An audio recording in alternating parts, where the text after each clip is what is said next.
best way to start dropshipping in 2023, in this video, I'm gonna give you a complete roadmap to starting a dropshipping business from absolutely nothing. If you're sitting in your chair like I am right now, not filming a video obviously, but if you're just sitting in your chair, you're watching Netflix and you're like, I really wanna start a dropshipping business, I'm gonna give you the runway to do that with the lowest possible costs possible, and you can pretty much do it for free if you really wanted to. It all depends on risk tolerance, but I'm gonna give you a complete roadmap. Should be able to do this in about 6.5 to 8 minutes. That's my goal here.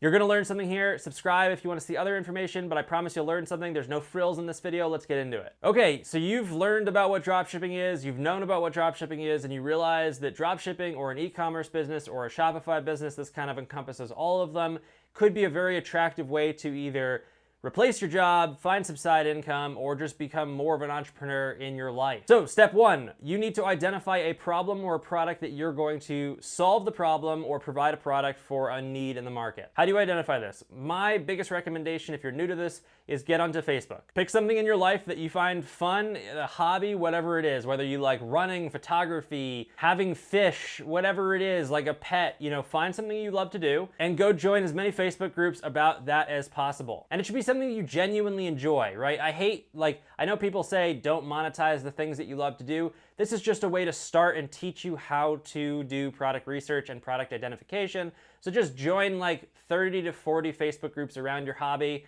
something specific, something that you enjoy being in those Facebook groups because everyone's talking about the same thing. Once you've gotten into all those Facebook groups, all you need to do for the next couple weeks of your life is when you have some time, go into those Facebook groups, look at all the stuff, do all the scrolling you do, and find yourself commenting as much as you can, add value, get entrenched with the community, learn who people are, learn what the community is like. And there's no real goal here. I just want you active in that community as much as you possibly can. This is gonna help you in the long run, but it's also gonna help you in the short run. After 2 or 3 weeks of doing this, let's say a couple hours a day, because that's the time that you really need to put into it at a very minimum, you should start to be identifying people talking about specific products or needs or questions or problems.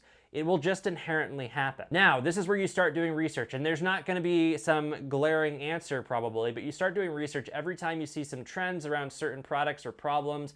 See if you can solve them with either a new product that you could potentially pitch to these people, not that you're gonna do that right away, or a product that people are talking about that they really like, something that people are constantly like, I love this product. It seems to have a high volume of sales, let's say, or most people in the group have it. See if you can get it for cheaper. And this is where you spend time on AliExpress and Alibaba, and you're just constantly checking products to see if you can get it cheaper. The rule of thumb is you're looking for a 2x.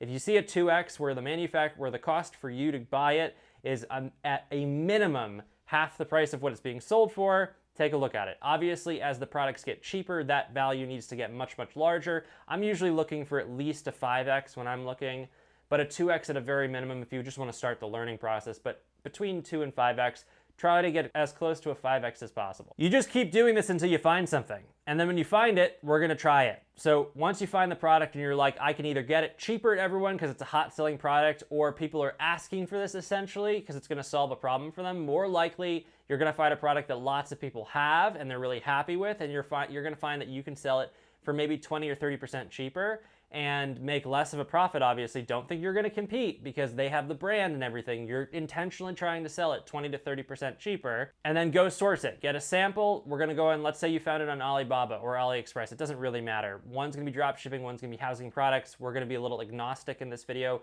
You can do either. You're gonna get a sample. You're gonna get that product. You're gonna make sure it's good. You're gonna make sure it's everything.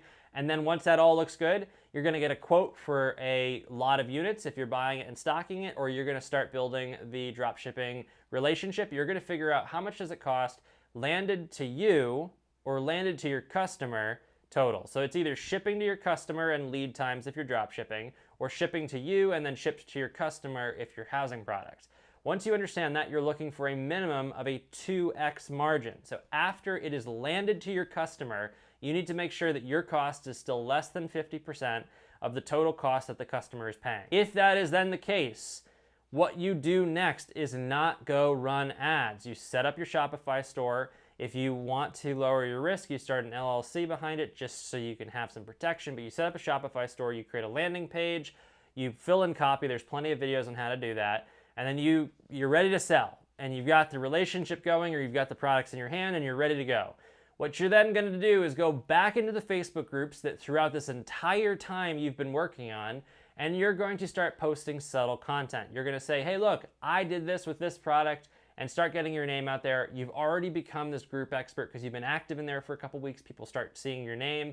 And then as people start messaging, commenting on the posts, or wherever you can get in front of people that don't have that product yet, if you're going for the cheaper route, you're going to message those people and say, hey, look, I use another brand and it's actually 30% cheaper. Why don't you try it? Or this is what I did. And see if you get any sales. If that doesn't work, you reach out and say, hey, look, I've been using this, it's a similar brand, I actually own the company and we're trying to do this for cheaper and it's just as good as a product, would you be interested in trying it?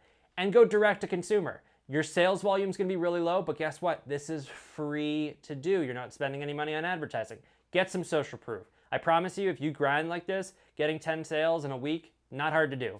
Any product you do, if you sell hard enough, it's not hard to do. And if it is hard, you need to refine your selling process. You need to iterate through what you're doing to make that sale direct to consumer. Once you've sold 10 or so products, make sure the customers are happy. If they're thrilled, offer them a discount for the next purchase or something like that. See if they'll post about their purchase in the group. Just ask candidly. Say it would really help a small business grow.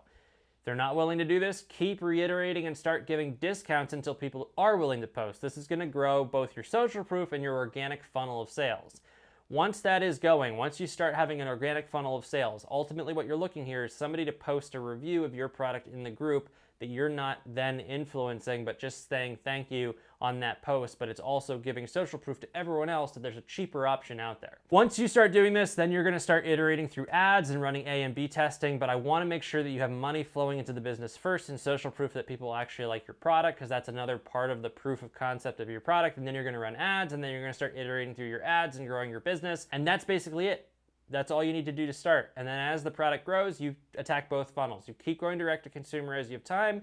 You build your organic funnel, which costs you no marketing cost other than your time per sale. That will grow on its own if you keep putting time into it. And then you keep increasing your ad set spends as long as you have profitable ad spends, and you grow both of those funnels, but you have a lot of focus on the organic stuff. Running more ads is easy, right? You just spend more, you iterate, you A/B test. It's not a lot of time. The direct-to-consumer part is much more important, much more time-consuming, and that is where your highest profit margins are. So attack both funnels with a lot of time on your direct-to-consumer free marketing funnel.